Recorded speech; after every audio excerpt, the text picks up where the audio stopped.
Right, would you ask Mr. Blake to come back, please? Thank you.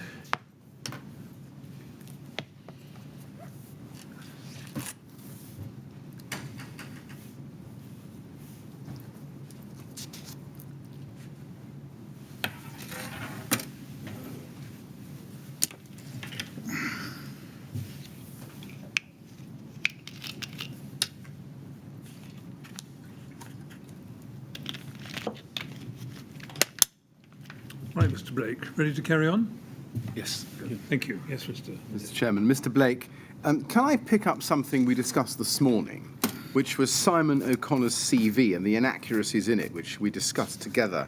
And I just want to see how that fed through to the scoring process. If you can go, please, to TMO 100400904.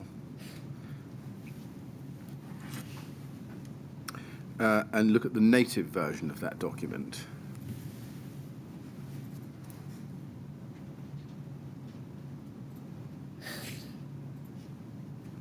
Sorry, 40907, my fault, I'm sorry. And look at the native version of that document.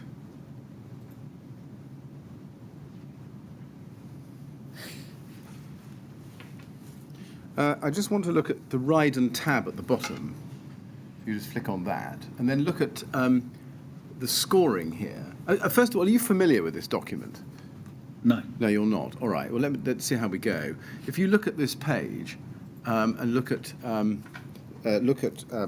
page 1 under the Rydon tab, under paragraph 1.2, it says there, please provide summary one-page CVs for all proposed key personnel within contractor and any known supply chain teams, including design, covering all project stages. Note 1, your response must include the CV of the person who will be responsible for the day-to-day management of the project, health and safety, and the person responsible for the coordination of the design. A sample template for an appropriate CV is attached to Appendix A. My question is, did you know that the CVs, and particularly the CV of the person responsible for the coordination of the design, who was put forward as Simon O'Connor, was part of the scoring process in the tender? No. You didn't? Did anybody tell you what the scoring process would be? No. All right. We can look at the rest of it, but did you know that under this element of the scoring, the CVs obtained the highest ART score and CW score, 8 and 6 respectively, compared with Mullally and Durkan, the other two bidders left in the race at this stage? Did you know that? No, I've never seen this. Okay. Just going back to the conference, the Brighton conference that we looked at earlier this morning, can you confirm who else from Rydon attended those meetings at the Brighton conference? From Rydon? I don't definitively know, but I would imagine it would be Jeff Henton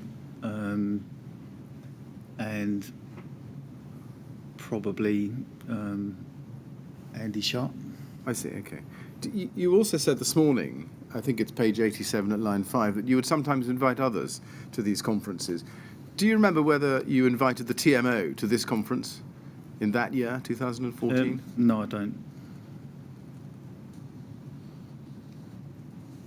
You've described to us your relationship with Peter Madison at the time. Can you tell us, what was your relationship with Sasha Jevons at the time that you were tendering for the Grenfell Tower project?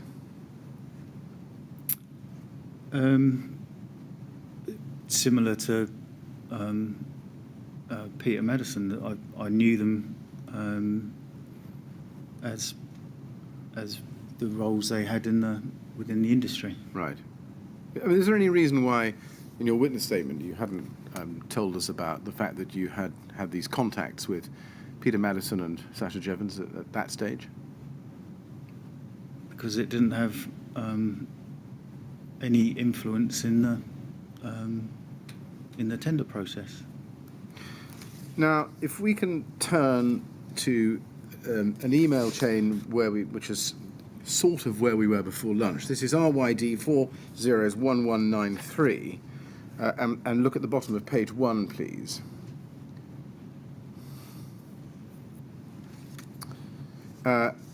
We can see that email again, but this time with Rydon's internal discussion immediately above it, and we can see that you ask Alan Sharrocks and Zach Maynard. This is Wednesday, 10th of April, 2013. Al, Zach, something dodgy going on here with incumbent contractor. If either get chance, could you make contact? Thanks. What did you mean by something dodgy going on here by incumbent contractor? I think that's a reference to the fact that the adjacent scheme, the CALC scheme, whoever was doing it must have thought that they were lined up to do the Grenfell contract. What do you mean by dodgy?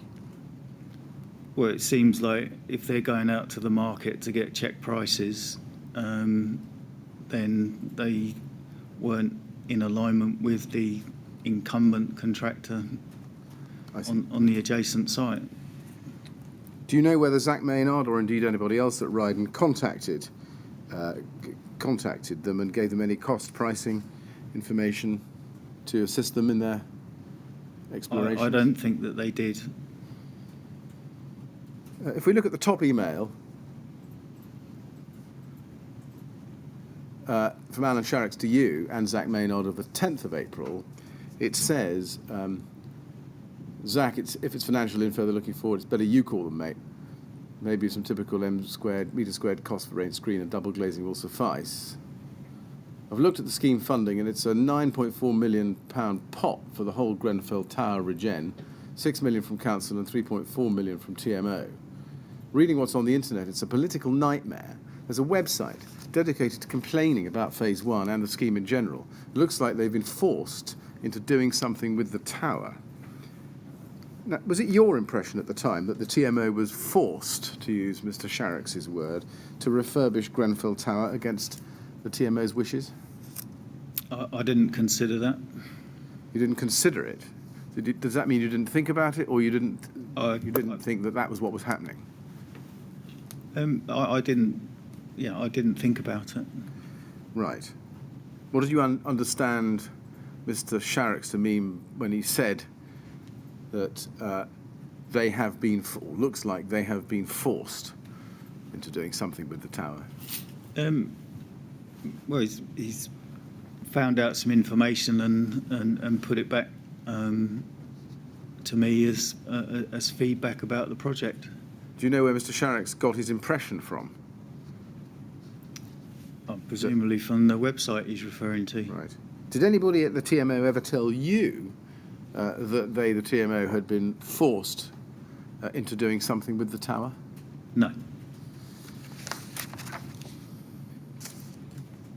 Do you remember responding to this email from Mr. Sharrocks?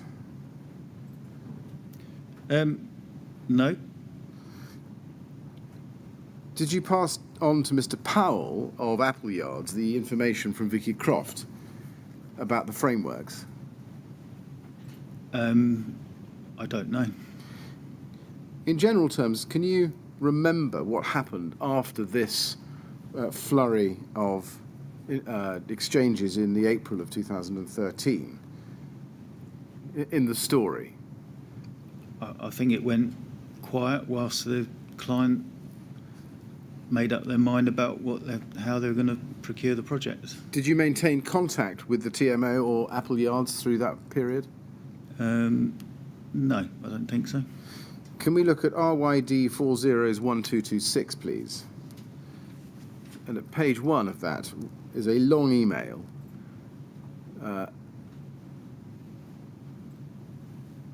from Jonathan Rowland to you, copy to others at Rydon, attachments, refurb Royal Borough of Kensington and Chelsea TMO, and the date is the 23rd of August 2013. And it's sending you the request for a pre-qualification questionnaire that had been issued by the TMO for the Grenfell Tower project. The first paragraph says, "Hi Steve, details stroke précis follow for your consideration. However, given our current workload, especially for refurb and location, please choose carefully whether you wish to pursue. This would be the 7th PQQ that we have awaiting outcome within a 6-week period, and if we do it and are successful, we may have to turn some tenders away. Let's discuss, J."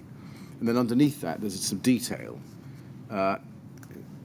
which tells you, towards the bottom of the page, that the PQQ return date was the 20th of September 2013 at 1 o'clock. Did you discuss this email with Mr. Rowland as he'd asked?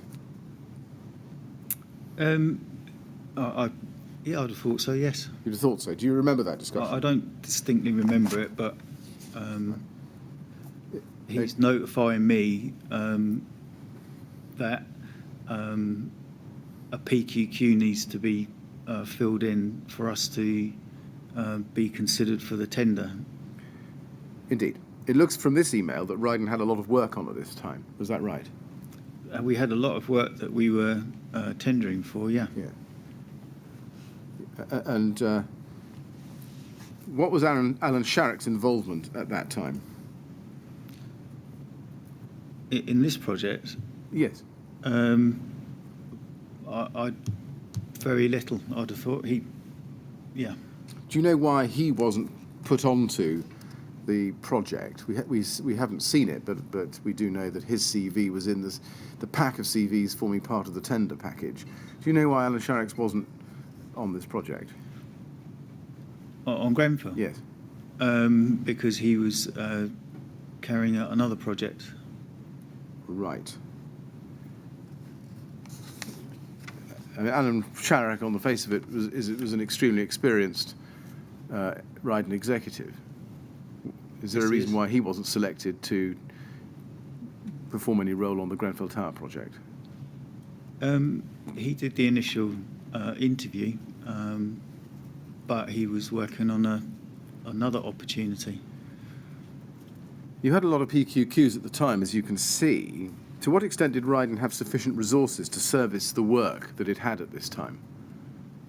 This is August 13. Yeah, and this is generated by the business development department to feed the aspirations of each business in the group. There's obviously a finite resource to administer the PQQs, which you have a success rate with, to give you the ability to be awarded the chance of a tender. I see. Jonathan Rowland was in the business development group. He was the director looking after it, yeah. I thought. How did Rydon decide which projects it would bid for and which it would turn down?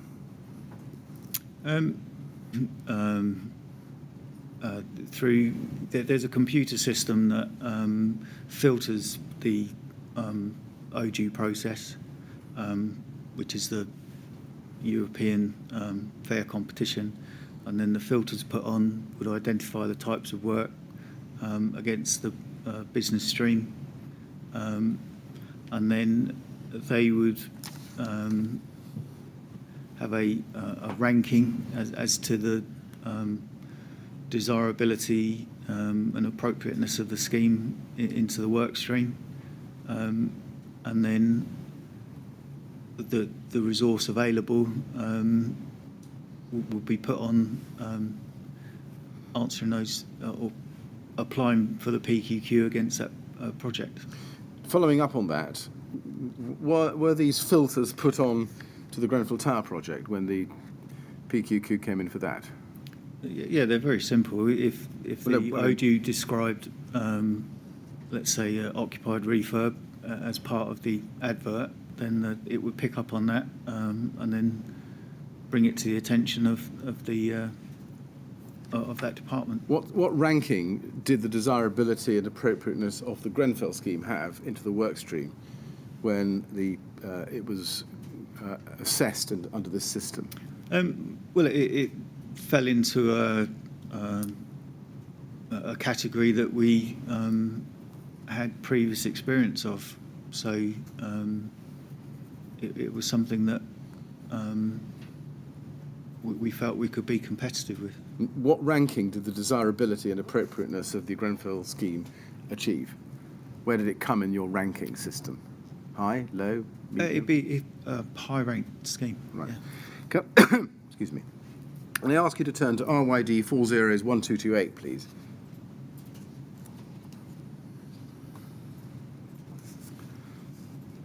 This is an email from Mark Harris of Harley to Mr. Rowland, you and Vicky Croft and Ray Bailey as a copy, 24th of August 2013. Hi, Jonathan. Are you guys tracking a project called Grenfell Tower? We've been tracking this one for quite a while. The application was withdrawn, but some updated elevations have appeared on the planning portal and the OJEU has been advertised. This one has, quotes, our, quotes, name written all over it. It's typical of the type of work we were jointly involved with at both Chalcots and Ferrier. I've attached a copy of the OJEU, plus a copy of the latest ABI report, typical elevation, and an image of the existing tower facade. Look forward to hearing from you. Was it common for Harley to contact Rydon, or indeed vice versa, about prospective projects at such an early stage? That's common across the industry of a supply chain partner, putting people together. So is the answer yes, it was common for Harley to contact Rydon? Yes. Right. How did Harley know who to contact at Rydon with this information? Well, they know me, obviously, because I've... How do they know all your email addresses? Because I've worked with them before. I see. When Mr. Harris said this one has our, quotes, name written all over it, it's typical of the type of work we were jointly involved with at both Chalcots and Ferrier. What did you understand Mr. Harris to be indicating by that? That it's an opportunity that we can be competitive with and put together a good bid. I see. So the R is what does he mean? It's like a joint venture approach, Rydon and Harley? I would describe them as a supply chain partner of Rydon. Yeah. So, yeah, that's how I'd see that. I see. So if you tendered successfully for the job, they would hope that you would pick them as subcontractors for the specialist cladding subcontract. Yeah, and they'd have to bid for it competitively as we do. Indeed. Look at RYD 401240. Email by way of response 27th of August 2013 from you. Morning, Mark. We are aware of this and have been tracking. Very keen to pursue. We have a business meeting with KNC coming up soon. What did tracking entail?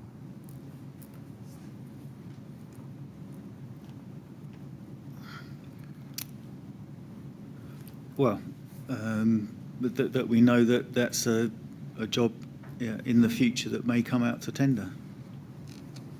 How did you do it? How did you track? Through market intelligence, through relationships. Which relationships? Well, it's referring to the business meeting with Kensington and Chelsea. Yes.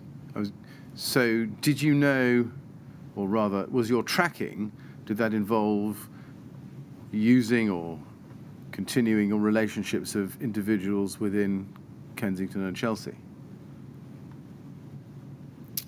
Part of it is maintaining a relationship, yeah, I think so. Yes, well, I asked you about that a moment ago. What contacts did you have between the April of 2013 and August of 2013, under which you were tracking the progress of the Grenfell Tower project, Mr. Blake?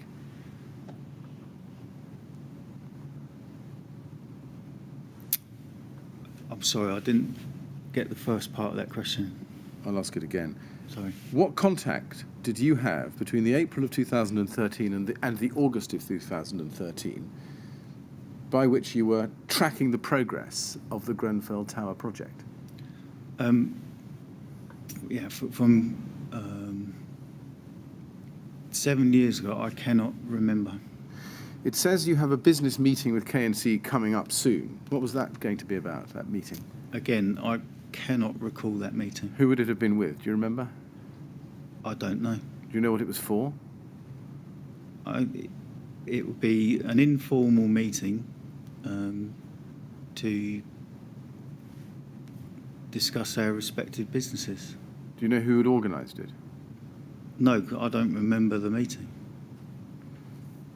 An informal meeting to discuss your respective businesses. Was that a regular event with Kensington and Chelsea? It would be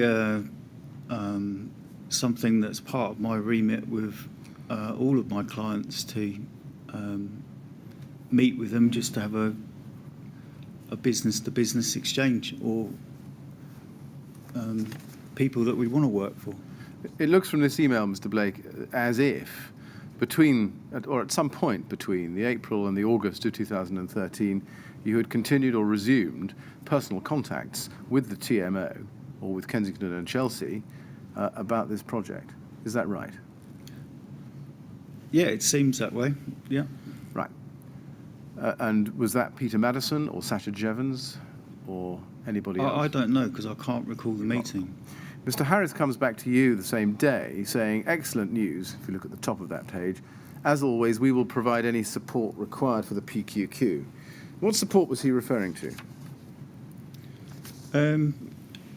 If the PQQ reached into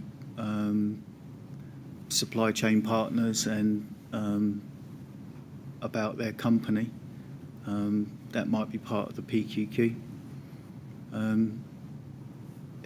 If there's any technical questions in the PQQ to be answered, he's doing his role as a supply chain partner for his client. So, do I take from that answer that if you had difficulty answering some of the questions in the PQQ on matters on which Mark Harris could help, you could ring him up or send him an email and he would help you? Yes. Yeah. And presumably, to your way of understanding, he was doing that in the hope and possibly the expectation that you would subcontract the job to him once you won it. That's right. Yes. Can I ask you to go to RYD 401398, please? This is an email from you to Mark Harris of Harley, also, this time dated 27th of September 2013, so a month on. And in it, Mr. Harris says to you, "Hi Steve, how are things progressing with the PQQ on Grenfell Tower? As you might recall, we made contact with the architect about the cladding back in April. He called up a few days ago and asked for a meeting. Ray and myself met with Bruce Soanes and Thomas Reck of Studio E Architects this morning. We had a good session talking about several aspects, including available products, interface details, programme, access, design and budget costs. We spoke extensively about Ferrier Point being that there are a number of strong similarities between Ferrier and Grenfell. I think they might well pay a visit to Newham in the near future. When are you expecting to hear back on your PQQ submission?" Now, just taking it in stages, first of all, what did you understand Mr. Harris to be referring when he described the contact with the architect about the cladding? Did you have any idea of what he was talking about? No, that's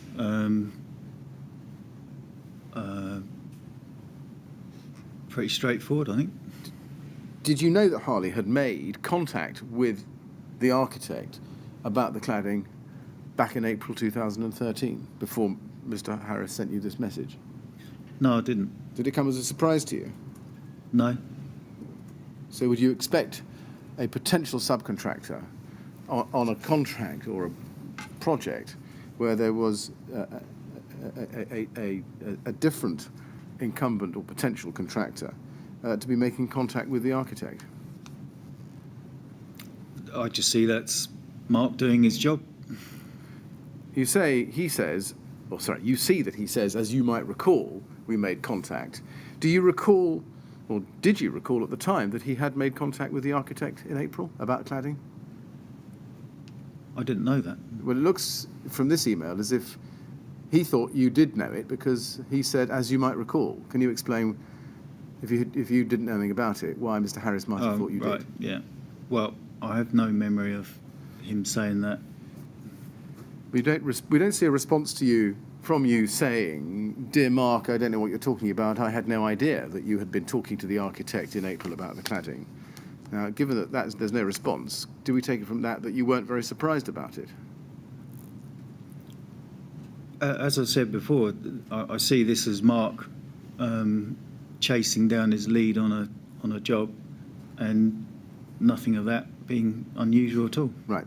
He goes on to say, we spoke extensively about Ferrier Point, being that there are a number of strong similarities between Ferrier and Grenfell. What similarities did you appreciate existed between Grenfell and the Ferrier Point project at this point? That they were both tower blocks. So that's a strong similarity, is it? Well, yes. Right. Does it not go a bit further than that? It does, but they're both tower blocks with which are overclad Yes. Any other strong similarities? with residents in occupation. Anything more? Not about on that, no. Okay.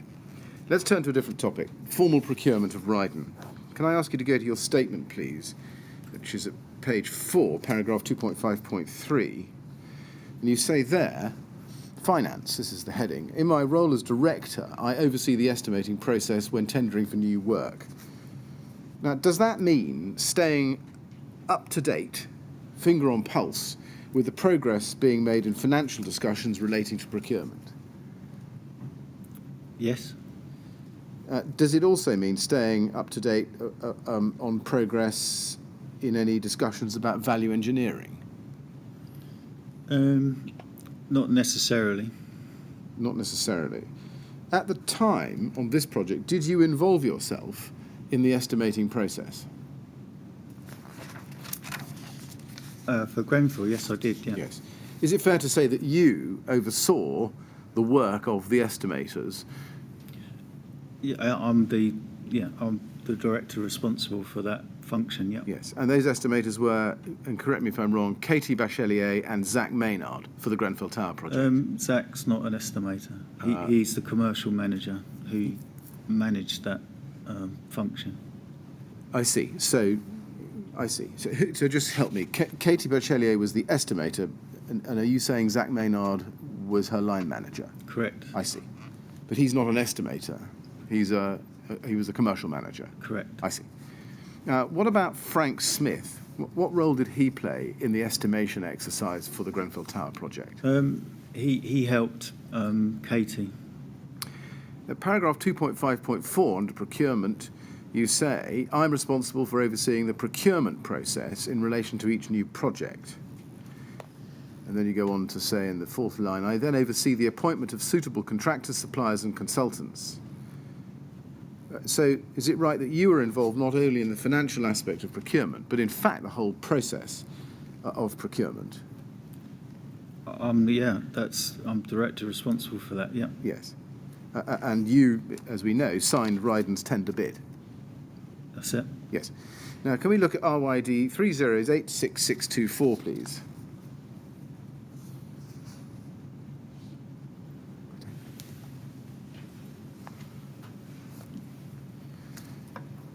This is an email at the top from you, dated the 7th of January 2014, to Paul Featherstone at JS Wright.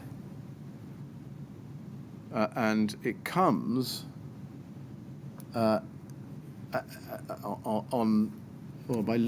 looks as if it's a response in some way, or a forward, from an email sent by Katie Bachelier to you, Zach Maynard, Frank Smith, Simon Lawrence, Alan Sharrocks, and Frank Smith, again for good measure, JS Wright. So it's a discussion with Terence from JS Wright and about him struggling to return a tender for Grenfell Tower. So that's the context. And you say to Paul Featherstone at JS Wright, can this be reviewed? In my view, Grenfell is the best opportunity that Rydon have. What did you mean by that? It was a contract that we, like I say, we felt we could be competitive with in terms of cost, and we were able to demonstrate previous experience. So in terms of tendering, you don't win every tender. So for JS Rights not to provide a price for our tender was extremely disappointing. So I'm trying to motivate him to price the contract for us.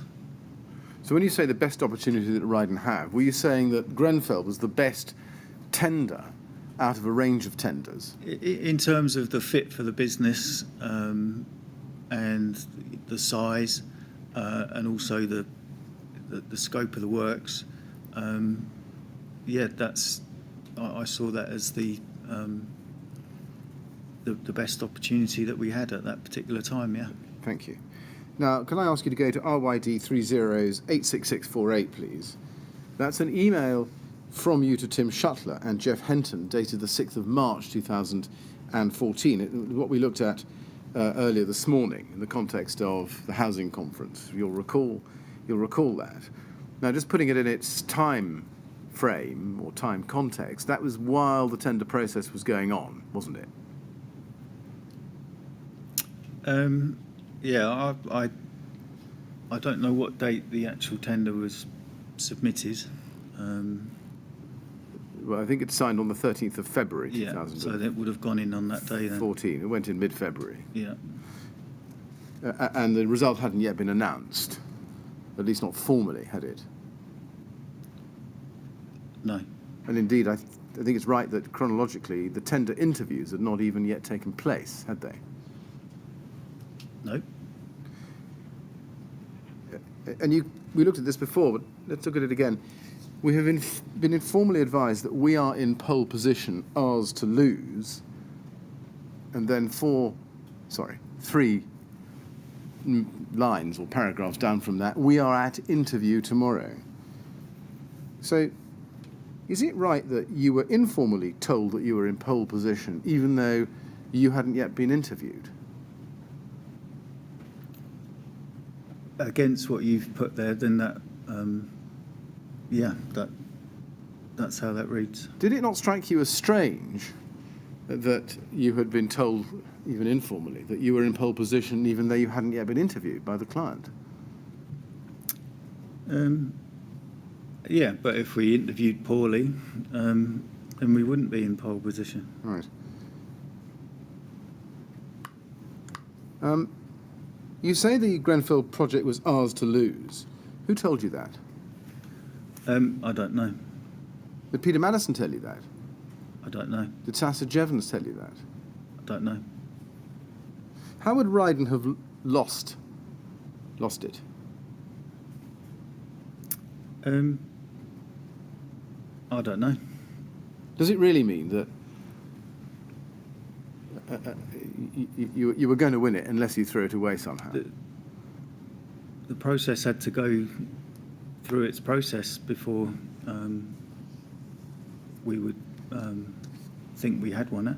Now, you are being told that informally we're in pole position, ours to lose. That must have been pretty hot, but also pretty secret information. Is that right?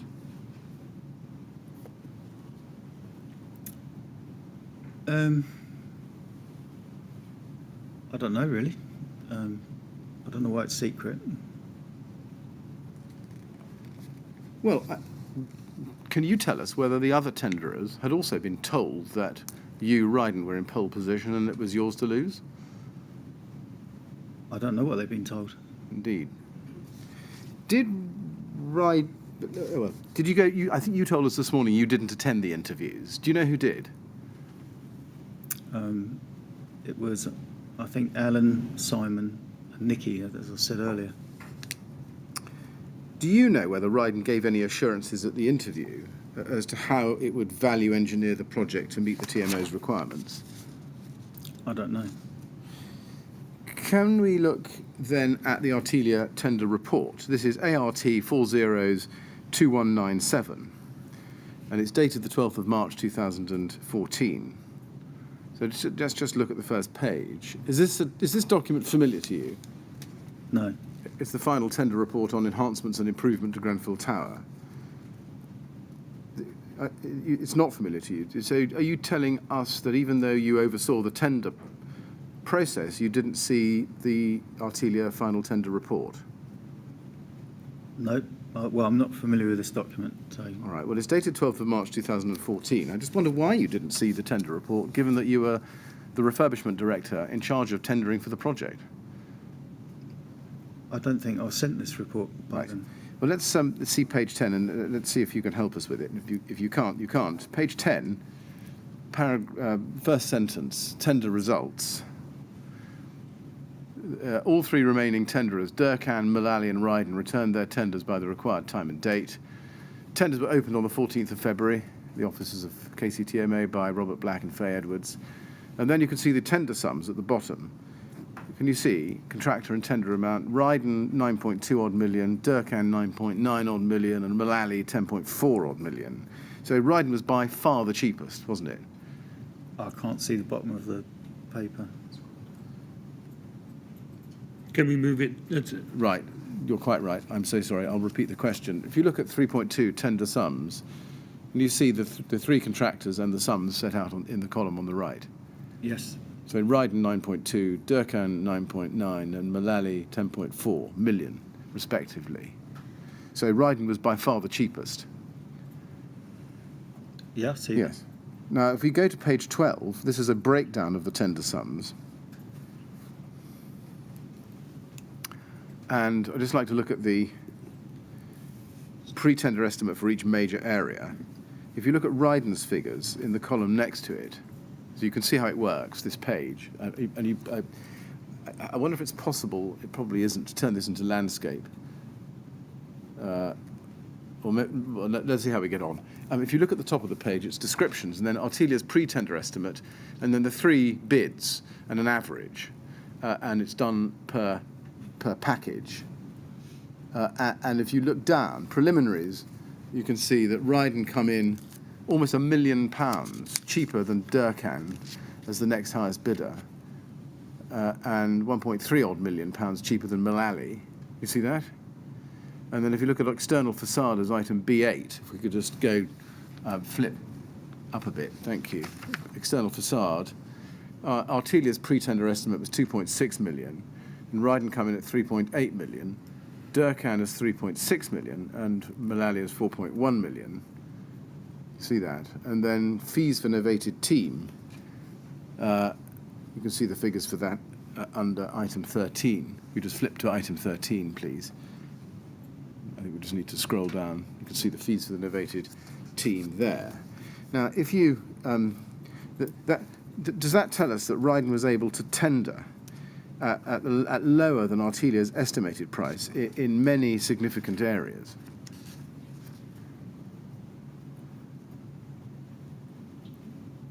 Yeah. Yes. Now, if you look at page 24, and look at tender price and the price for the alternative works and the overall scoring, you can see that with the weightings, and you can see what the weightings are there in the left-hand column, tender price and price for alternative works are weighted at 34% and 6% respectively in the calculation of the overall tender score. So does that tell us that 40% of the score was price-based? 34 plus 6, price and alternative price. Yeah, I've Yeah. never seen this document. So No, okay. Well, did you understand that 40% of the scoring was going to be price-based? Yeah, I didn't. Did you know at the time you put in your bid that the scoring would be 40% price-based? No, I don't know whether there was a published scoring matrix Right. that came out with the tender. So Right. some do, some don't, but I didn't know that.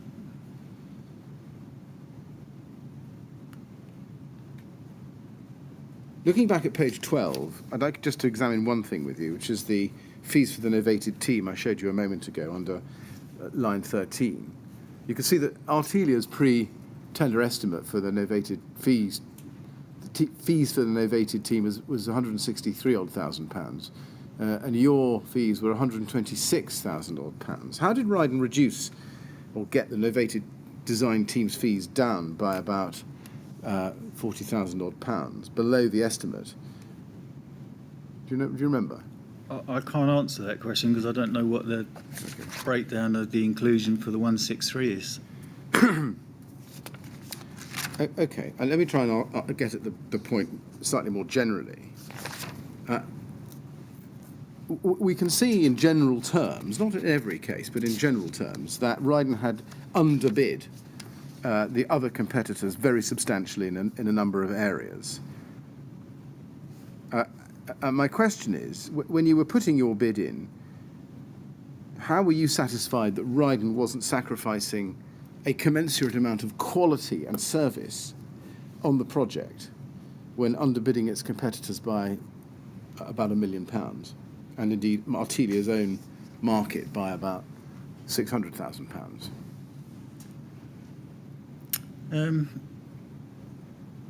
All I know is that our tender is built up from tender returns from the marketplace. So there's an aggregation of cost that goes into the tender. So it's arrived at a cost for the works. The tender, there's a margin put on that cost, which is basically a reflection of what the market competition is,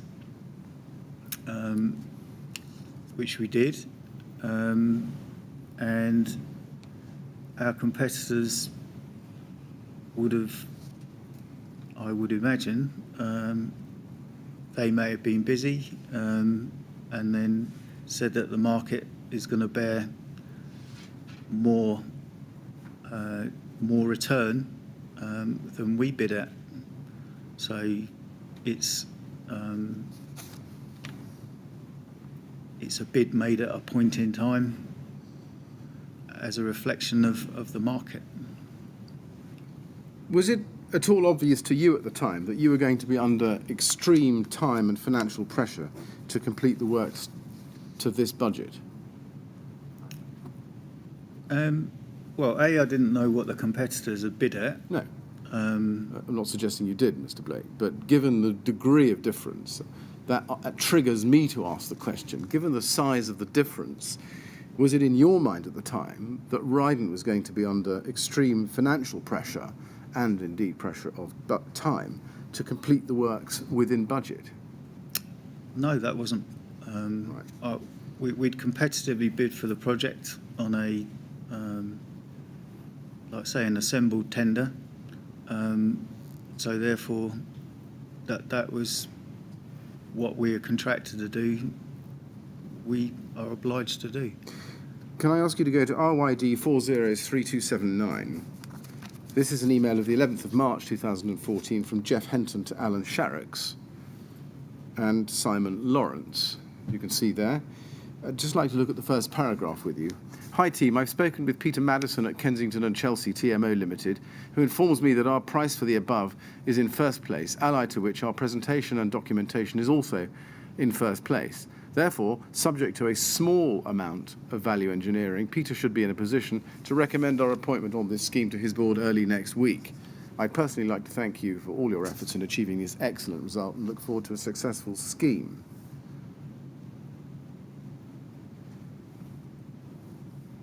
Now, the reference there to small amount of value engineering, subject to that, he'd be able to recommend you. Do you know why this was sent to Mr. Sharrocks by Mr. Henton?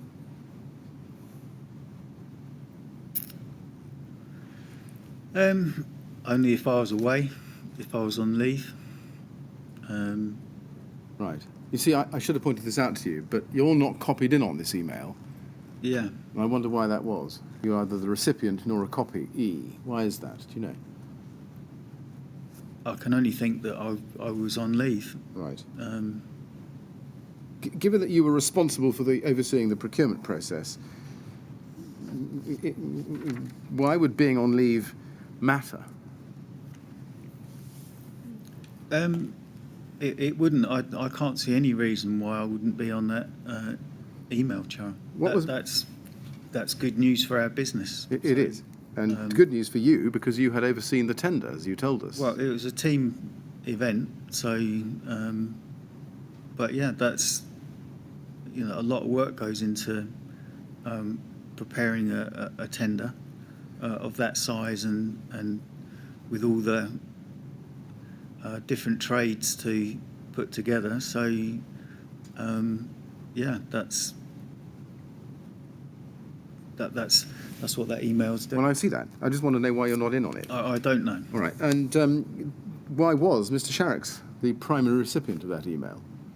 What was his role in relation to getting the project?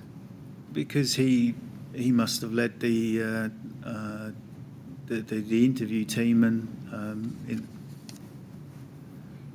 with Simon, and I didn't know. He's got Zach on there as well. So Mr. Henton refers to a conversation he'd had with Peter Madison. Did he or anybody else tell you about that conversation? only via this. Well, I didn't get this email, did I? But No. Do you know how it comes about? Can you explain how come Jeff Henton is having a conversation with Peter Madison about this bid? no. Does it come as a surprise to you that he was having this conversation? No, and very often, many of the clients would,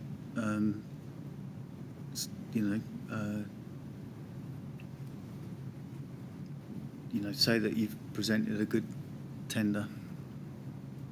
Yes. You see, there's a conversation that happens between Mr. Henton, who's the managing director of Rydon, and Peter Madison at TMO, and he's told in it, and you can see it in this email, that Rydon are in first place. And what I'm keen to understand is how that conversation came about, Mr. Blake. You're the refurbishment director in charge of this tender bid. You're not in on this email, and I just want to know how much you can tell us about this conversation. I can't tell you anything about that conversation. You explained your contact with Peter Madison and Sasha Jevons. Are you aware of anybody else at Rydon who had contacts in the TMO and vice versa? Only that Jeff, same as me, knew Peter and Sasha as well. Right. Is it fair to say that you were aware at this stage of the required value engineering exercise in any event by this time?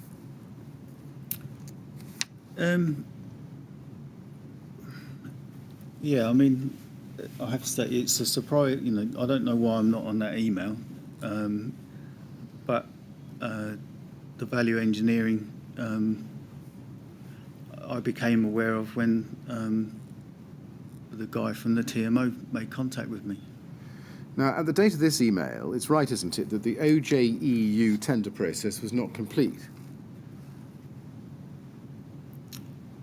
Yeah, I mean, I don't know all the rules and regulations of that, so that's the client agent to. Well, let me put it this way.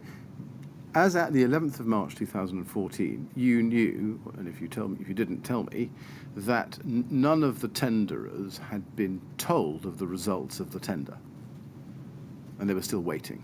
Oh, I didn't know that. Well, you didn't know that.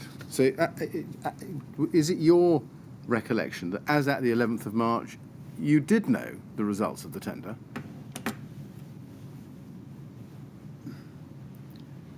Sorry, I'm confused by the first. What did you know? Sorry, I think. Let me try it again. Right, yeah. Put it more neutrally. As at the 11th of March 2014, 14, Mr. Blake, what was your knowledge about the results of the tender process that you've been overseeing?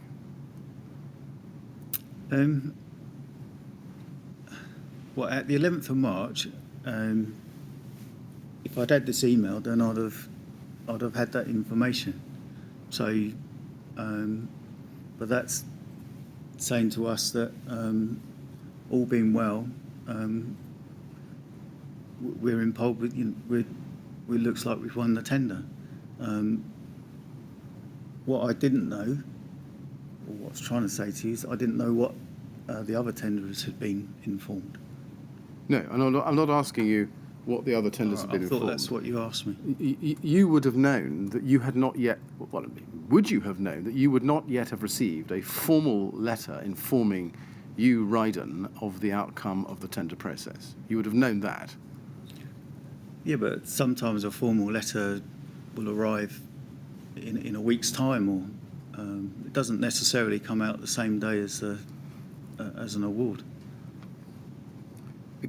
Can you accept as a fact that as at the 11th of March, Rydon had not received any formal notification from the TMO that it was the chosen contractor? If there isn't a letter, then that must be the case. Well, we have a letter dated the 18th of March, All right, just to fine. refresh your recollection. Okay. But did you? Right. Did you know that at the time? If it was sent to me, then I would have known that at the time. I haven't got that date-specific recollect now. Now, did you understand at this time, and I know you didn't receive this email, but did you understand at this time that Rydon's appointment would be conditional upon its ability or willingness to accommodate the TMO's desire for value engineering? I didn't know that. You didn't know that? I see.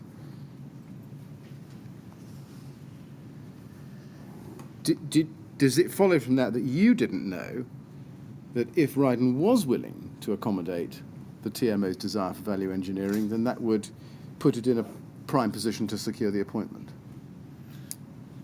Well, as I said, that became evident when I was contacted by the TMO. Right. Well, let's just see how we go with this. Let's just trace the story through in the light of that answer. RYD 3086654, please. This is an email of the 11th of March, so same day as the one I've been showing you, at the bottom of the page. And I'm so sorry, I should show you page 2, actually, to start with. Now, we can see that there's an email chain running through the 11th of March all day. So we start on page 2, and we roll up to page 1, Mr. Blake. So even if you're on leave, you're still very much in contact with Katie Bachelier about the estimation process for this. Yeah, I was only suggesting I was on leave as a reason why I wasn't on the email. All right. So, but, okay, let's the see how reason we for go. not being on that copy. I understand. This is Katie Bachelier to you, 11th of March. Steve, just to let you know, I found the frankism in Grenfell. He hasn't added the provisional sums, 212,000, to our cost. So is it right that Ms. Bachelier is telling you, on this date at that time, 11th of March, that the tender sum which Rydon had submitted was £212,000 lower than it should have been? That's correct. Now, if we go up the screen to page 1 and look at the bottom, we can see your response. 11th of March, 12:42. Sorry, 11th of March, 12:39. Disappointing, but not unexpected. Hopefully there will be something to compensate. The TAS must be wrong. When we complete the value engineering exercise, we will reissue accordingly. Let's see where we go. Why was this not unexpected? Frank was employed during Katie's maternity leave, and Right. he wasn't as good a estimator as Katie, or he would make arithmetic errors. So that's what the frankism refers to. Right.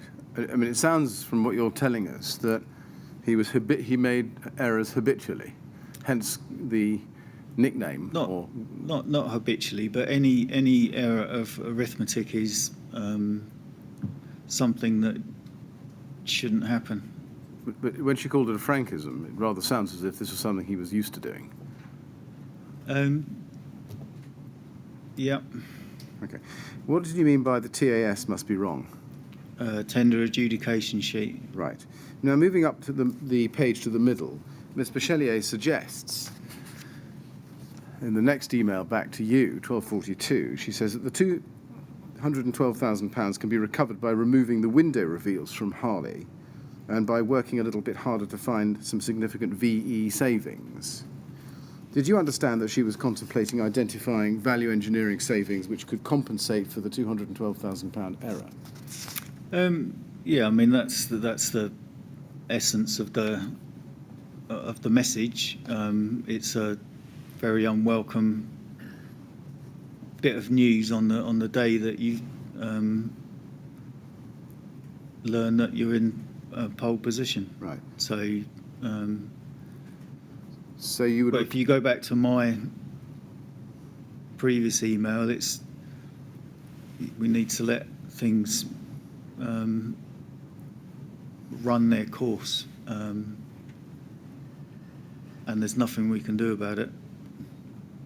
You say it's a very unwelcome bit of news on the day that you learn you're in pole position. How did you learn you were in pole position on that day?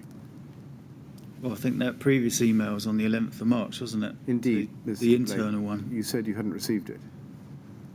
Well, I'm not on that copy, but it seems from this that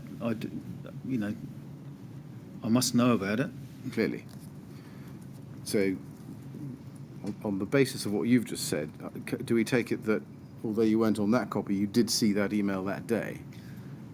I don't know about seeing that email, but someone would have told me. I see. I just can't explain why I'm not on that email. When they did tell you, did they tell you that Rydon was in pole position subject to some value engineering which the TMO would accept? They may have done, but I don't recall that as a you put it as a condition. Okay. And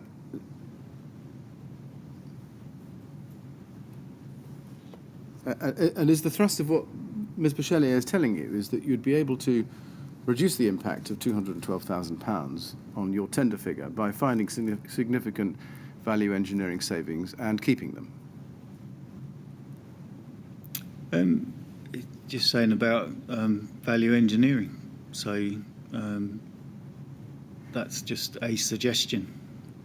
Yes, and it's a suggestion which involves finding significant value engineering savings and Rydon keeping those savings, or some of those savings, for itself. Yes? Yes, indeed, yes. Now, look at the top of the page. You say to Katie Bachelier, next day, Katie, thinking about this, Frank was asked to take out some performance, which from memory was about £200,000.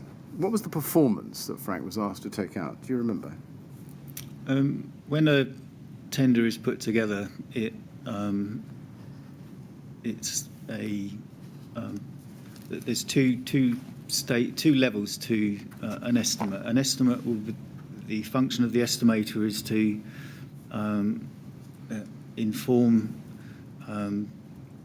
let's call it me, what the base cost is for that job.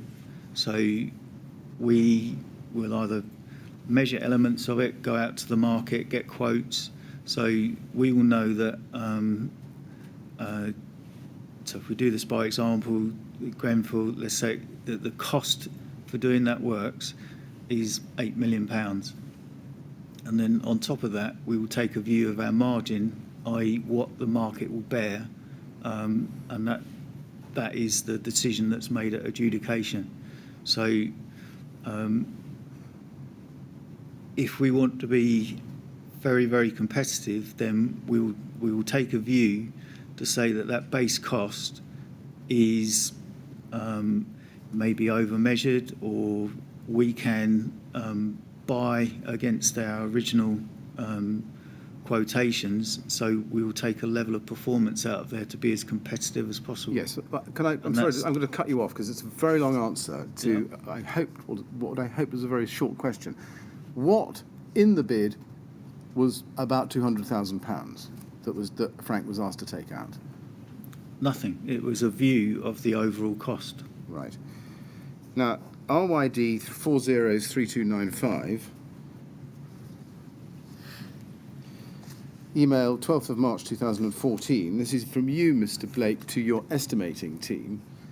We are going to be asked by K&C to find some further value engineering savings in addition to those identified in our tender.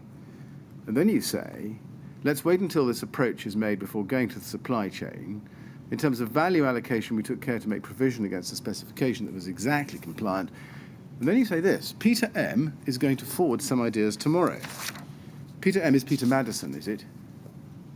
Yes? Yes. It appears that he had been in contact with you personally. Is that right? No. When you say Peter M. is going to forward some ideas tomorrow, how did you know that? That must have been off the email that I didn't get. Well, if it was an email you didn't get, how did you know he was going to do it? Then someone must have told me. Right. I see. Do you know who that was? No.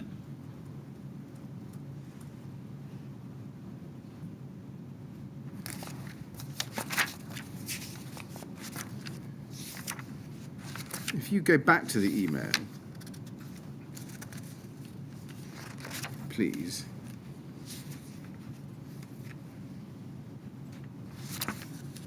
Which is RYD 403279.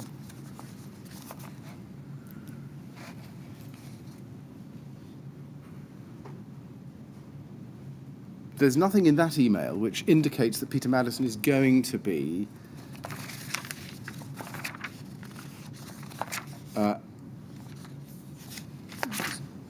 forwarding some ideas on the 13th of March, is there? No. And would it therefore follow that when you found out that Peter Madison was going to be forwarding some ideas about value engineering savings tomorrow, you must have got that from somewhere else? Yes? And therefore you must have either spoken to someone else in order to know that or seen it in writing somewhere. Yes? Yes? Do you remember who you spoke to who told you that Peter Madison was going to be forwarding some ideas the next day? No, I can't remember. Would it have been Peter Madison? It wouldn't have been Peter, How can you be so adamant about that? because I know I didn't speak to him. Do you know who did speak to him? Well, it shows that Jeff's spoken to him. This email does not show... Sorry, well, let's go to the email. Go back to where we were. RYD 403295, please. This email is from you to your estimating team, and does not, and isn't even copied to Mr. Henton, and doesn't say that you'd found that out from Mr. Henton. And I just want to know how it is that you discovered that Peter Madison was going to forward some value engineering ideas on the 13th of March, the next day. Well, it can only be that someone's told me, and if But I can only think that it was Jeff who told me. do you know whether there was any written record of that conversation? You'd have that as the only record would be an email. It looks on the face of it that somebody at Rydon had spoken to somebody at the TMO about the TMO providing ideas about value engineering to Rydon at this time. Would you agree at least with that? Yes, yeah. You can't help us as to who that was or how that came about. No, but I've speculated it was... Well, don't Okay, speculate. well, all right. Can I ask you to go to RYD 403302, please? And I'd like to have pages 1 and 2 put up together. Let's look at the bottom of page 1 and over the page. This is an email of the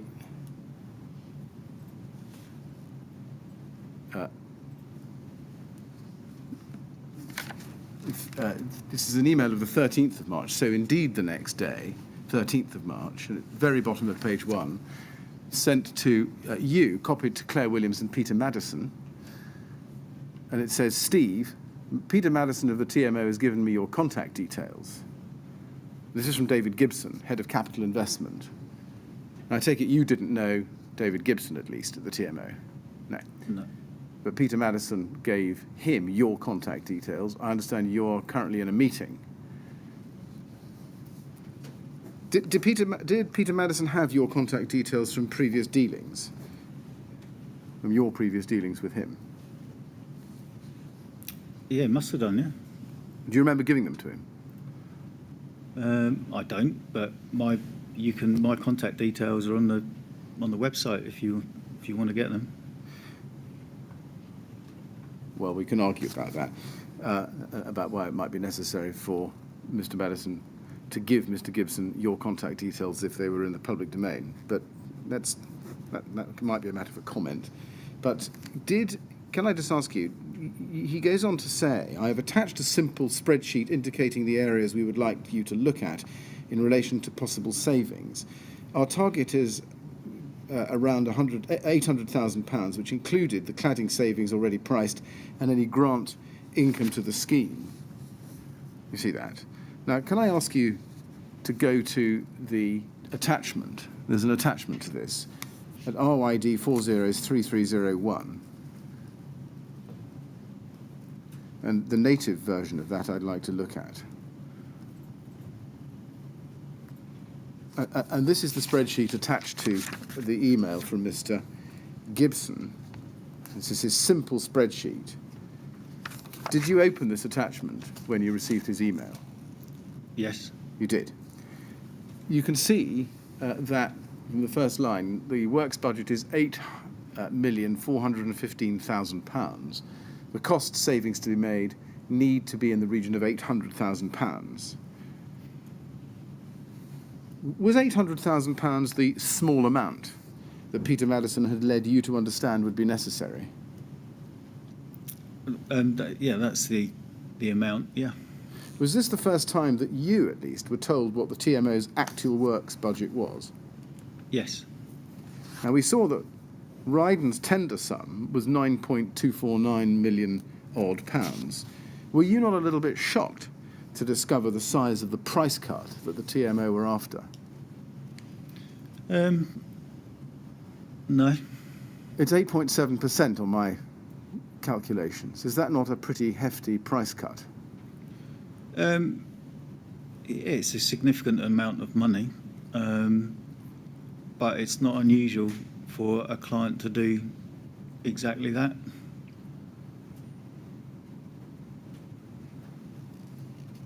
And we can see that of the price cuts that they were after, in his simple spreadsheet, Mr. Gibson had identified a number of candidates, the third of which was cladding, subject to planning approval, was mentioned in the tender as alternative costs, £243,000. Did you see from this that the biggest element of the £800,000 cost saving would come from saving £243,000 on the cladding? Yeah, I mean, I remember thinking it was a bit of a peculiar spreadsheet anyway, because you got two items identified for 343 and 800 grand to get to. Now let's see what you say about this in your statement. Let's look at that. It's RYD 3094225 at page 6, and I'd like to look at paragraph 4.4.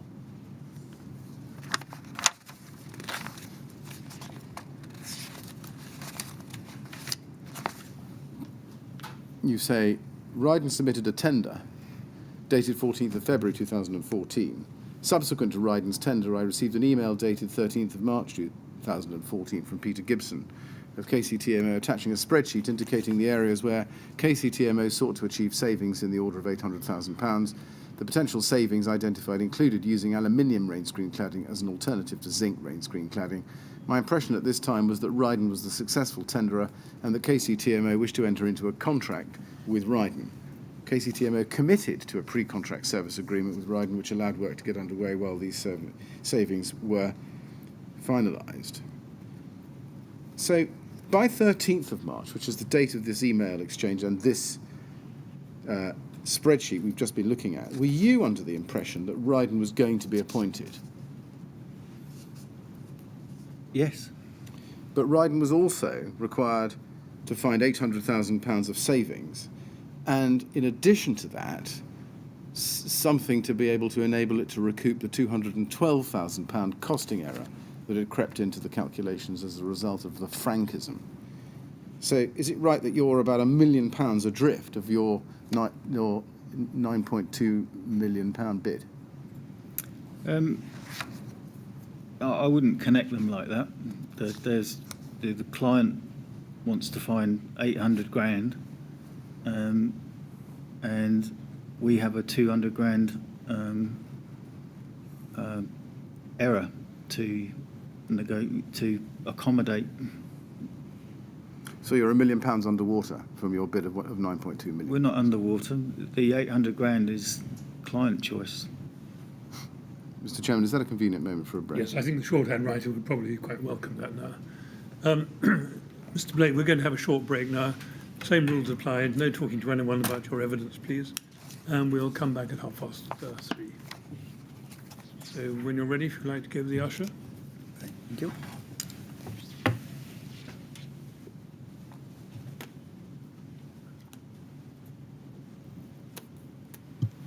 Good. 3:30, please. Okay.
Yes, would you ask Mr. Blake to come back, please?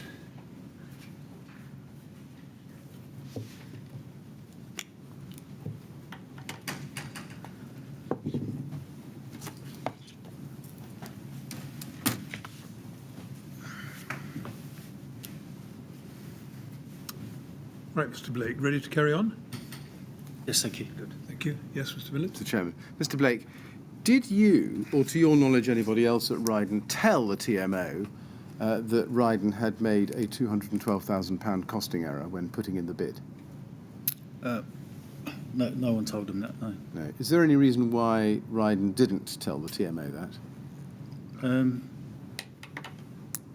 That's our pricing error, so there's nothing that they can do about that. Right. Now, I just want to put three pieces of evidence together and then ask you a question about it, if I may. On the 7th of January 2014, you described Grenfell as the best opportunity Rydon have, and we looked at that. On the 6th of March 2014, you said that Rydon had been told that they were in pole position informally and it was ours to lose. And on the 11th of March 2014, we see Jeff Henton telling your colleagues, at least, that Rydon was in first place amongst other tenderers. My question, in the light of those three pieces of evidence, is, do you accept that you didn't want to endanger the position that Rydon was in by disclosing to the TMO that you'd made a costing error? I would never go back to any client with a costing error. Do you agree that Rydon's own budget, £212,000 odd pounds plus £800,000 value engineering to find, was under strain as a result? No, that's due process to go through. I see. Now, as at the 13th of March 2013, do you recall that the OJEU process was still officially ongoing, in that none of the tenderers, at least to your knowledge, had been told the result? Yeah, I didn't know that.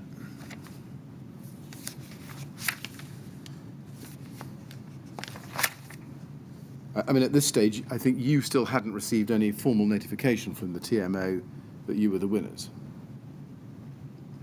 No, you said that was a letter received later. Yeah.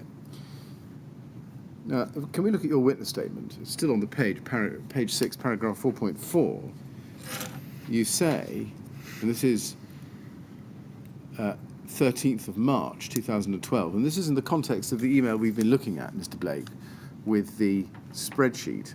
And halfway down the paragraph, you say, my impression at this time was that Rydon was the successful tenderer and that KCTMO wished to enter into a contract with Rydon. Given the contact between the TMO and Jeff Henton that we saw on the 11th of March in that email, Rydon are in first place, it says, it was rather more than impression, wasn't it, at the time?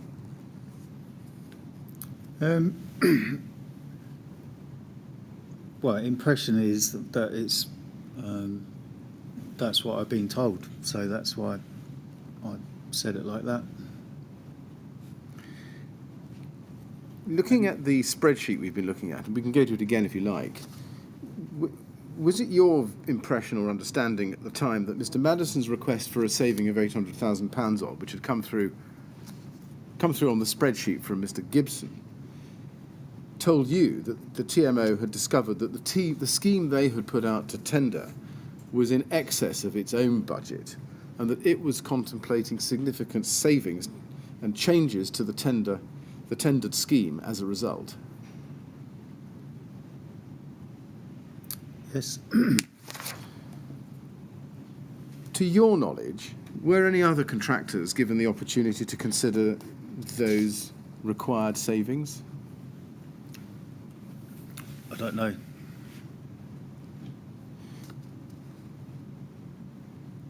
Do you accept that effectively Rydon had free rein to cost the amount of any savings by way of value engineering unchecked or untested by quotes from other contractors?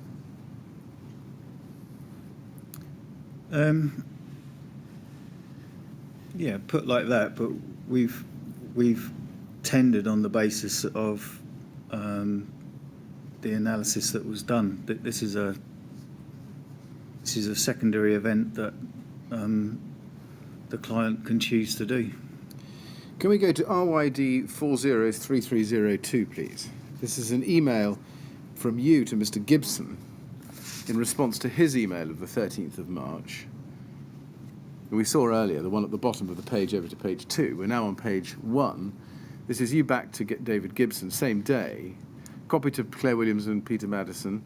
Hi, David. Understand what's required and see no reason why this can't be achieved. Your spreadsheet says a Tuesday PM meet rather than a Monday PM as email would work perfectly. As requested, we will respond early Monday regarding opportunities for savings and timescales. Now, when you said that you could see no reason why this can't be achieved, how had you come to that conclusion? That's me putting a positive attitude in front of a prospective client. Had you done any internal work at Rydon to see whether the spreadsheet was realistic? Not especially, no. Is it fair to say that you were keen to oblige the TMO at this stage? Yes, and I think anybody in my position would be exactly the same. Did you take any steps to satisfy yourself that an additional £800,000 saving on top of or under the price was achievable? No, I mean, I was keen to attend the meeting to talk about opportunities. The client, for example, could omit the external works and save all their money themselves.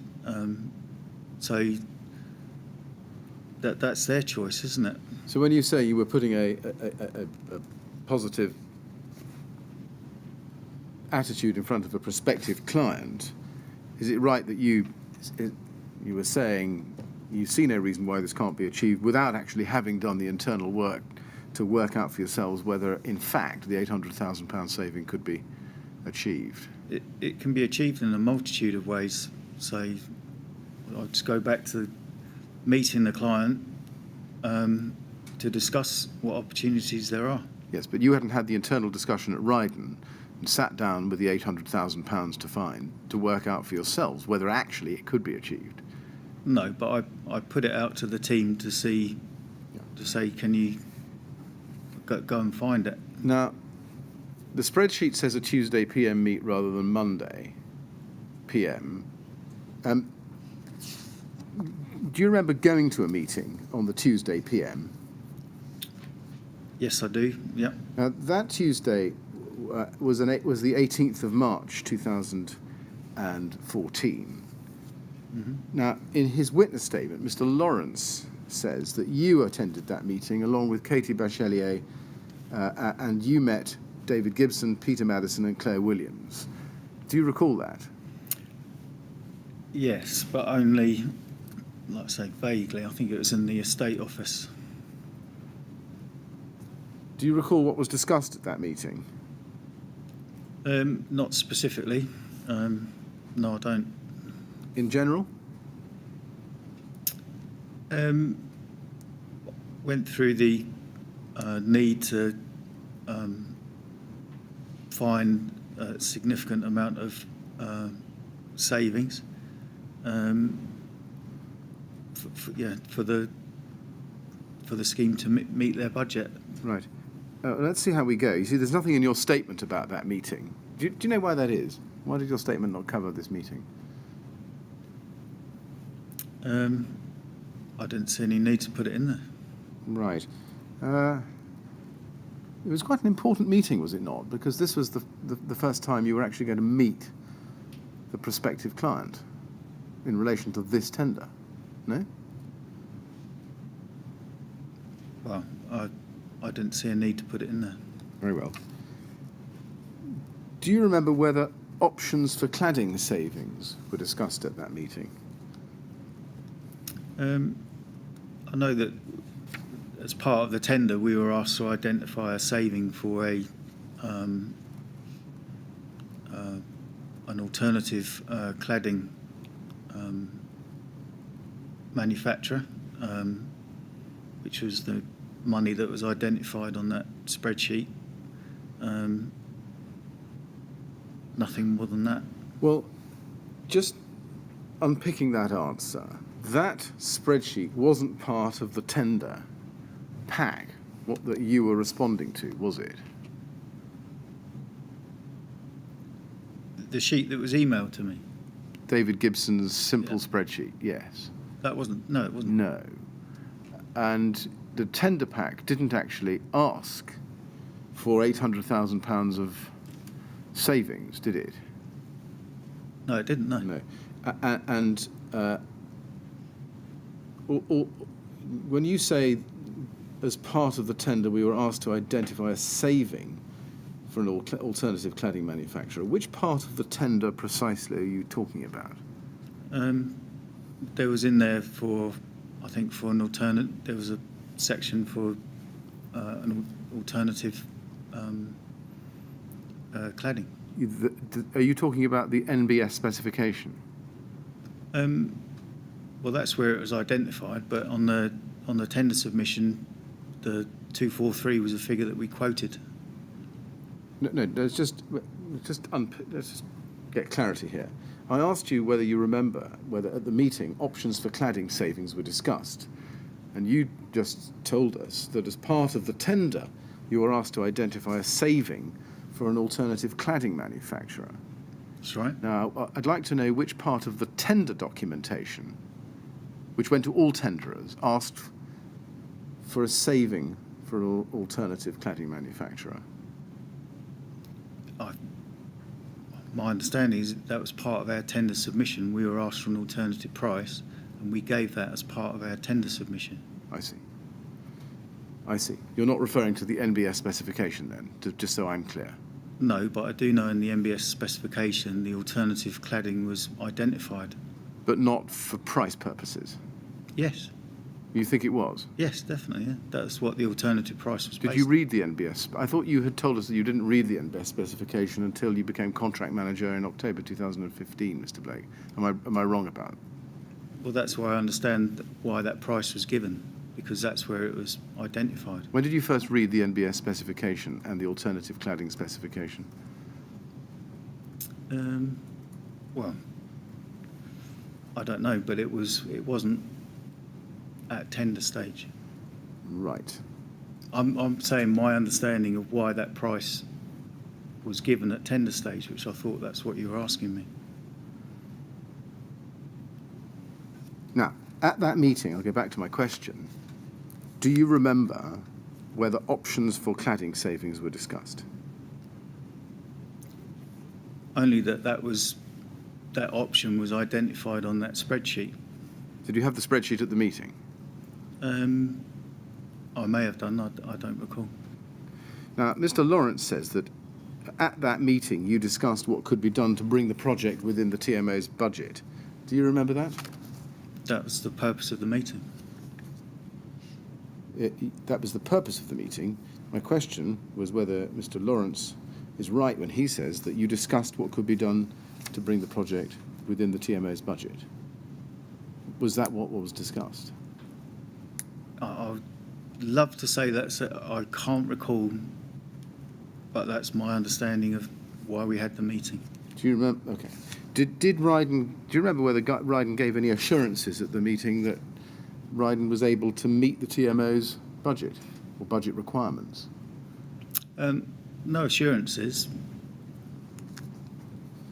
Was there any discussion at the meeting about the level of quality that the TMO was looking for, or the compromises on quality that it was prepared to make in order to have the savings it wanted? No. Was there any written record of this meeting? I don't think so. Well, let me ask it this way. Did you take a record? Did you write notes? I didn't write any. I didn't confirm anything to the. Well, I don't recall doing that. No. Do you remember seeing whether anybody else at that meeting took any notes of it? I don't recall.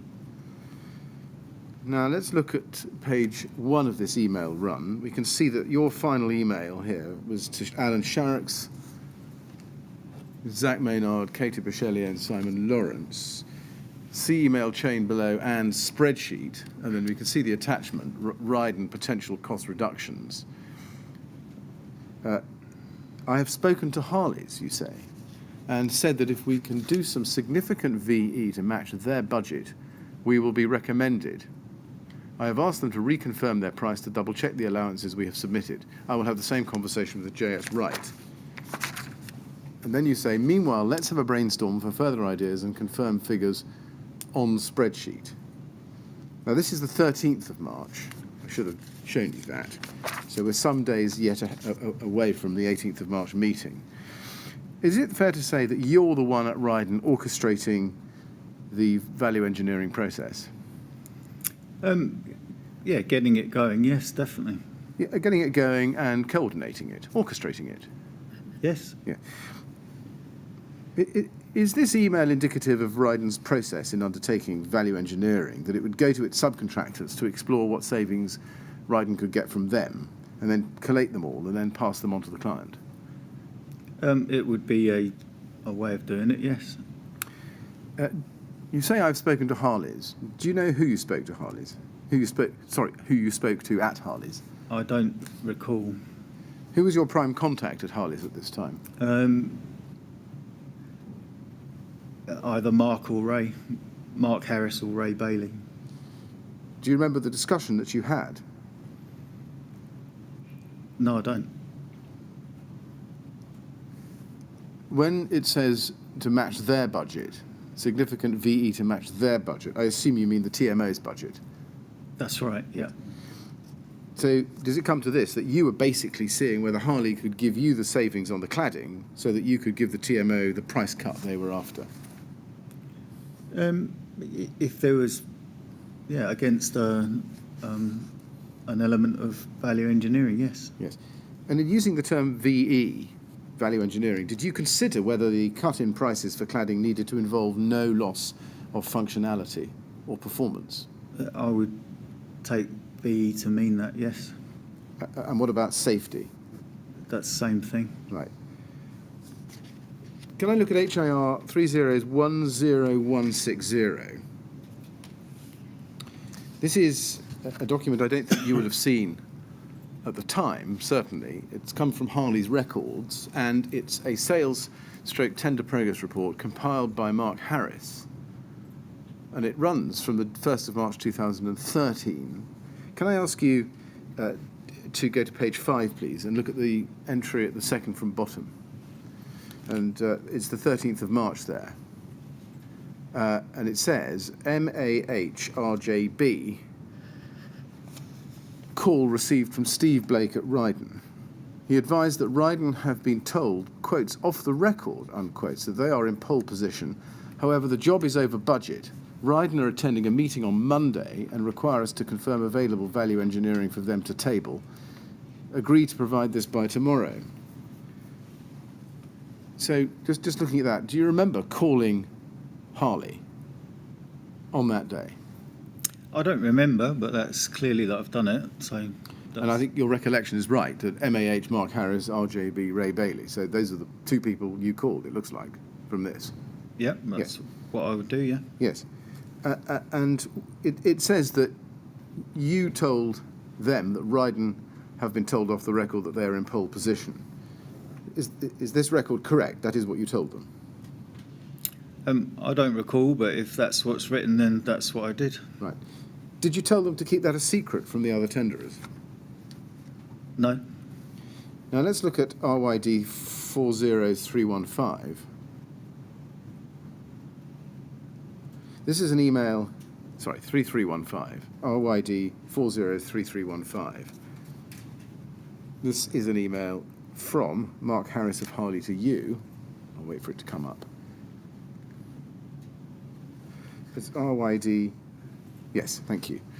From Mark Harris to you, dated the 14th of March, copied to Simon Lawrence, Katie Bachelier, and Mike Albiston at Harley.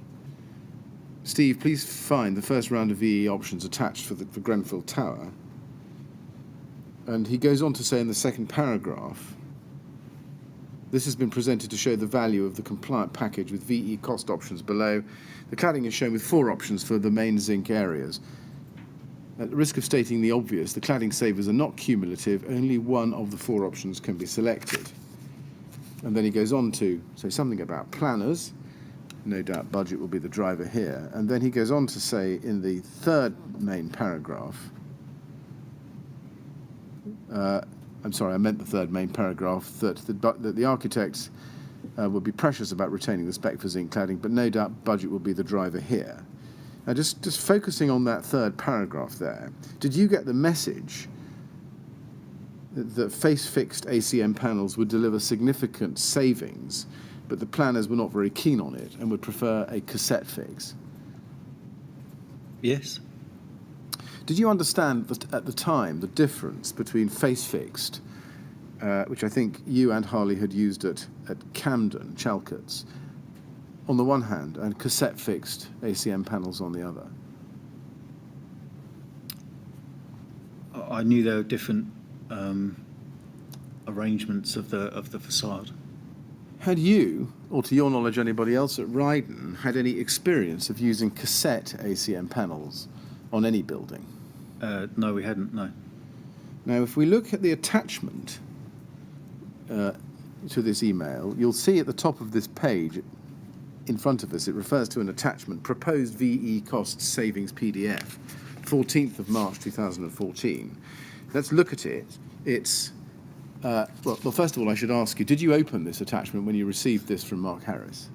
I can't say for sure, but I would imagine that I would have done. Oh, all right, well, let's look at it. It's RYD 403316.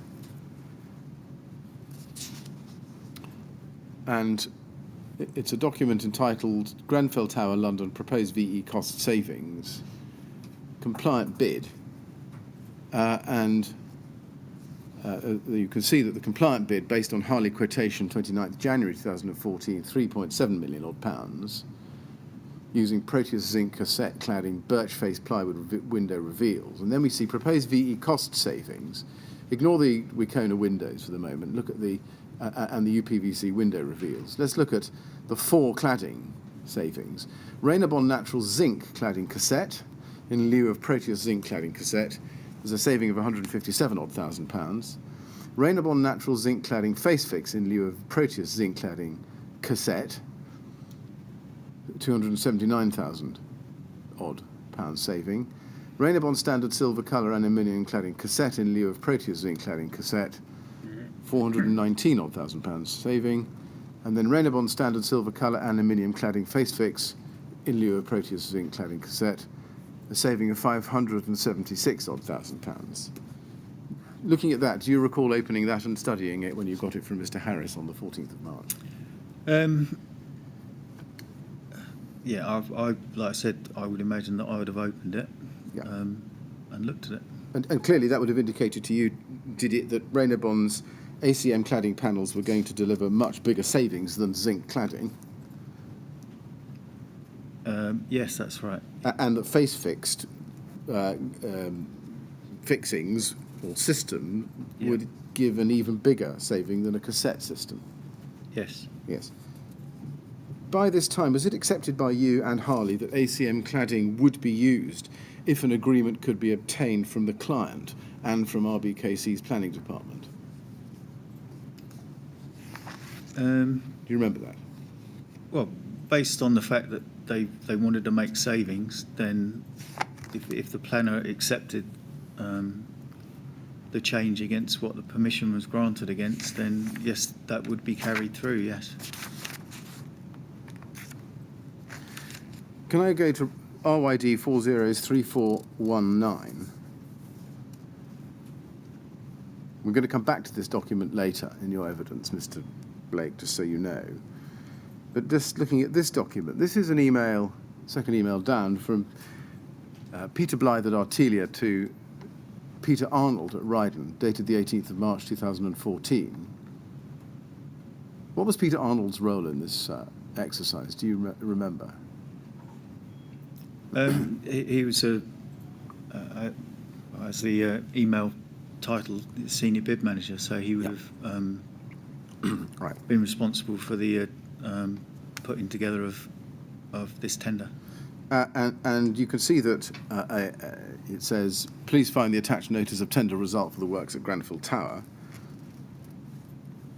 which then gets, and that arrives at 1756 with him, and he sends that on to you 7 odd minutes later at 1803 the same evening. Confirmation of Grenfell appointment. You see that? Yes. Yeah. Was this after Rydon's meeting with the TMO on the 18th of March?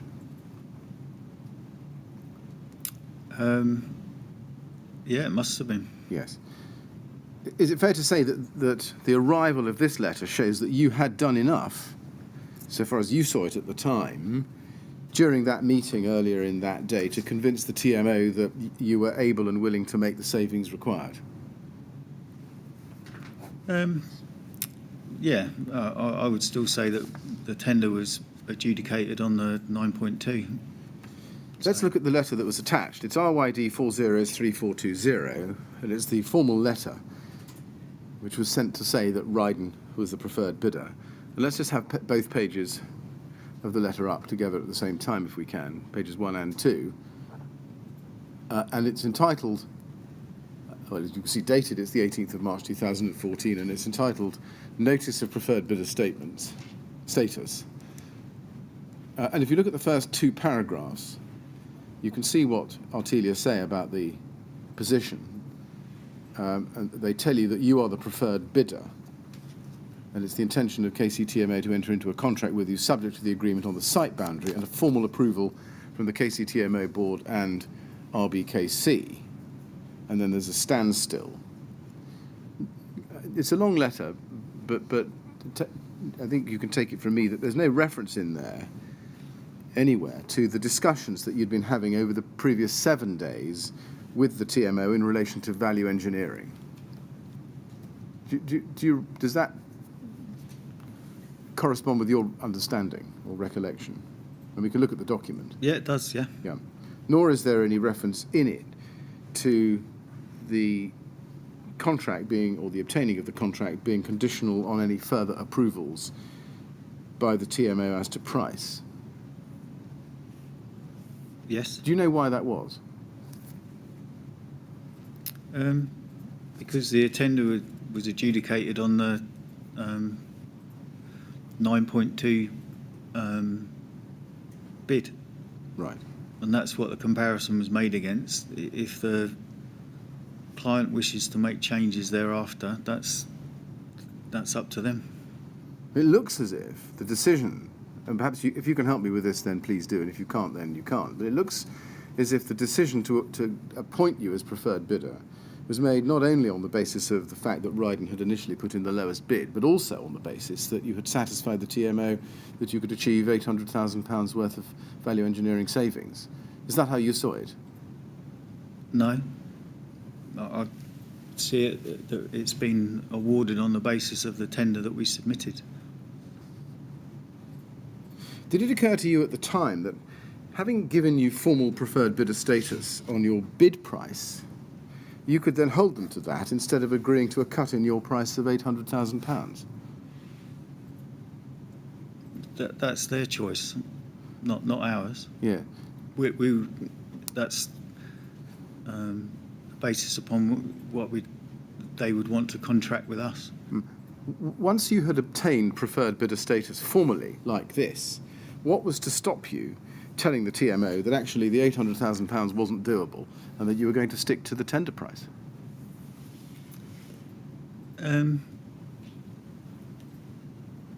Because the value engineering exercise was the client changing the basis of the tender. We could put forward a suggestion for them to consider, but the change is down to them. You say it was the client, the value engineering exercise was the client changing the basis of the tender. That's right. Do you know whether the client told other bidders that they were changing the basis of the tender? That's after the tender adjudication or comparison has been done. Indeed, Mr. Blake. That's the point. Were you aware of whether the TMO, after the adjudication, had told other tenderers that a value engineering exercise was being pursued? I didn't know what they'd spoken to the others about. Was there a secret arrangement or understanding behind the scenes that if you agreed to reduce your contract price by £800,000, you would get the job, and you didn't feel as if you could go back on that? There's no secret arrangement. All right. Did it occur to you at the time that if this exercise of changing the basis of the tender, as you put it, came to the knowledge of the other tendering contractors, the tender process and Rydon's appointment as preferred bidder would be likely to be subject to a challenge? Did that occur to you? I didn't consider that for a moment. No. Okay. I see that a fair tender has been carried out. We bid and we were chosen. Thereafter, should the client wish to make adjustments to their budget, that's their volition. See, it wasn't thereafter, is my point. It was before the decision to appoint you, and I just wonder whether you could shed any light on why the discussions about value engineering had taken place prior to the 18th of March, as opposed to consequent or subsequent to it. Yeah, it's at the same time, as far as I'm concerned. Right. Can I ask you to look at HAR 106... Sorry, I'm so sorry. HAR 3010160. This is back to Mark Harris's sales/tender progress report that we looked at earlier. I'd like to go to page 6 in that document. Go to the middle of the page, next to the words file note in capital letters. And there's an entry for the 2nd of April 2014, and it says, Simon advised via Mike Albiston that no decision will be made on VE until the contract has been formally awarded, to avoid other MCs, main contractors, being given the impression that they were not given equal opportunity to look at value engineering. In the interim, we've been asked to obtain a NEDZINC comparison sample for comparison purposes. The current exercise of obtaining alternative samples is being referred to as, quotes, the design process, unquotes. Were you aware at the time that Mr. Lawrence was having these discussions? No. Looking at the first sentence there, it says, to avoid other MCs being given the impression that they were not given equal opportunity to look at VE. Did these reflect internal concerns which had been discussed at Rydon? I have no knowledge of that. You have no knowledge of that. It seems that Mr. Lawrence was of the view, looking at this, that no decision would be made on VE until after the formal award of the contract, because other main contractors didn't, well, in order, as it says, to avoid other main contractors being given the impression that they were not given equal opportunity to look at VE.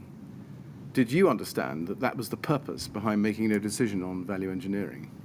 No, I didn't. That time? No, You didn't. I go back to my previous statement, is that the tender was awarded on the 9.2 scheme. I see. Now, I want to go back and look at cladding options. Can you please turn to RYD 403489? This is an email from Katie Bachelier to Peter Madison and Claire Williams, copied to Simon Lawrence and to you on the 20th of March 2014, and it reads, all, further to our meeting on Tuesday, please find attached our summary list of value engineering options. As discussed, we will continue to look for further savings and identify them as we progress. Now, you got this at the time. Do you recall that this shows that steps were being taken during the OJEU standstill period that was referred to in the letter we saw, the 18th of March letter, which said that you were preferred bidder? Yeah, I don't see anything unusual with that. What meeting is Ms. Bachelier referring to? Well, it must have been the meeting at the TMO. Of the 18th of March. I assume so, yeah. Yeah.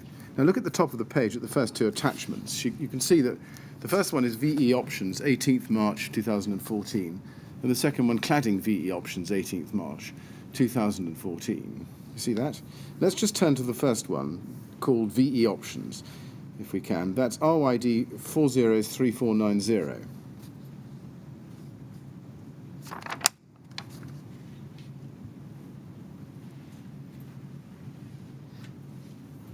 And it's entitled Grenfell Tower Value Engineering Options.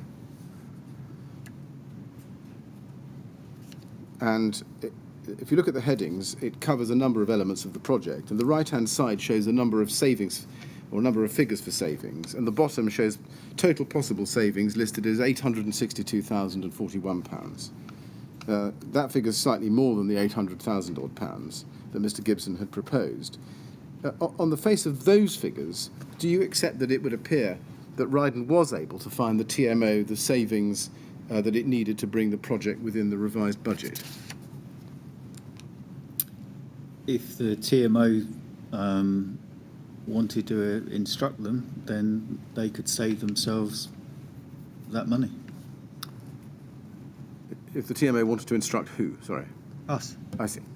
You said them, but you mean Rydon, do you? Yes, I do, yes. Now let's look at the top of the document and look at the figure for cladding, aluminium in lieu of zinc. And you can see a figure of minus £293,368. Just looking at that, Mr. Blake, do you accept that, therefore, as at this stage, Rydon was confident that it could meet the TMO's target of saving £800,000, including a saving of £293,368 by using aluminium in lieu of zinc for the cladding? Yes. Yes. Yeah, I do, yeah. Yes. On what calculations do you remember that was the £293,368 based? I don't know. Now let's turn to look at the other attachment, RYD 403491, cladding options, or cladding VE options, 18th of March 2014. And here we can see four figures. So you've got alternative zinc and alternative zinc, cassette and face fixed, and the relative savings there. And then alternative aluminium system, cassette, a saving of 293,368, which is the figure we saw a moment ago in the first document. And then alternative aluminium system, face fixed, 376,175. So do we take it that that's where the figure comes from? It's the cassette fix ACM, which is the 293 figure, which we saw in the first document. Yeah. Yes.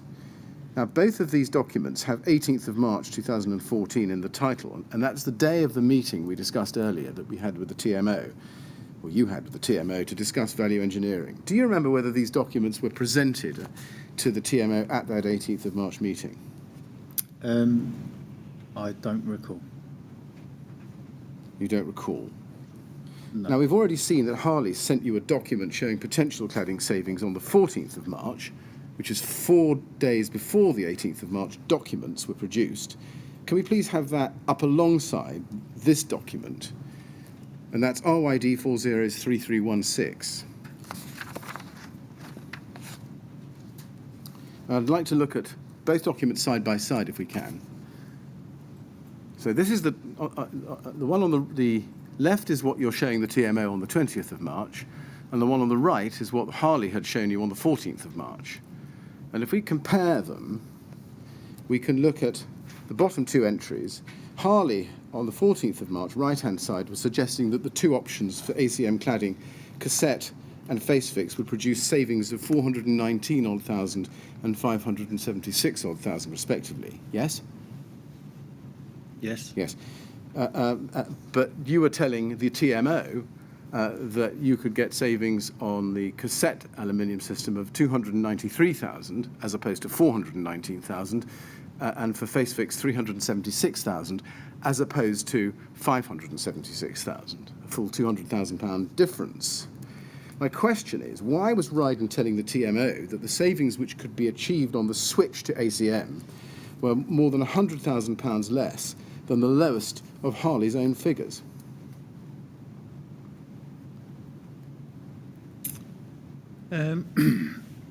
Change in a contract environment is a way of creating margin for a contractor, and that's what we've done here.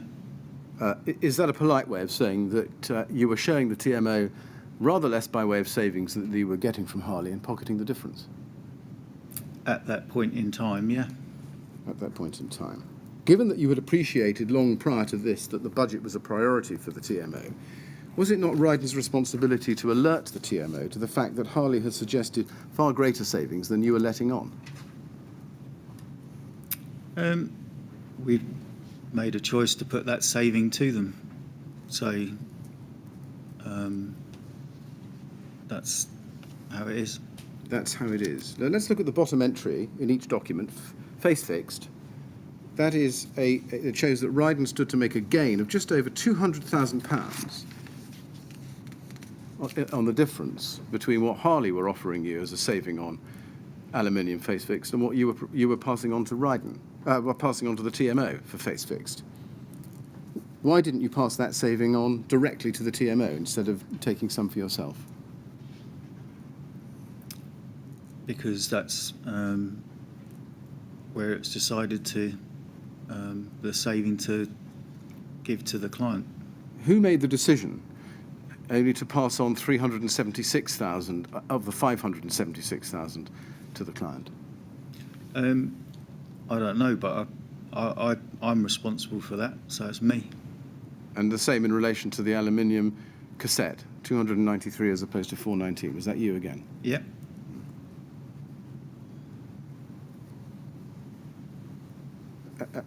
Do you accept that if face fix was chosen, Rydon would, in one fell swoop, recover almost all of its £212,000 pricing error? If that came to pass, then possibly. There was the negotiations with Harley to complete prior to that. Do you accept that it was therefore in Rydon's own interests to push the selection of face-fixed ACM panels, because that was the most obvious way for Rydon to recoup its £212,000 costing error? That is a mechanism to do that, yes. Yes. Mr. Chairman, I've come to the end of this topic and I'm grateful for you sitting just a little bit later. I'm going to turn to a different topic. Well, then that's probably a good point at which to call a halt for today, isn't it? Yes. Right, thank you. Well, at that point, Mr. Blake, we'll call a halt for today. Going to have to ask you to come back again tomorrow, I'm afraid, for some more questions. We'll sit again at 10 o'clock tomorrow. While you're away, please don't talk to anyone about your evidence or anything to do with the refurbishment. Okay. And we'll look forward to seeing you tomorrow morning. Okay. So if you'd like to go with the usher now, that's it. Thank you. Thank you very much.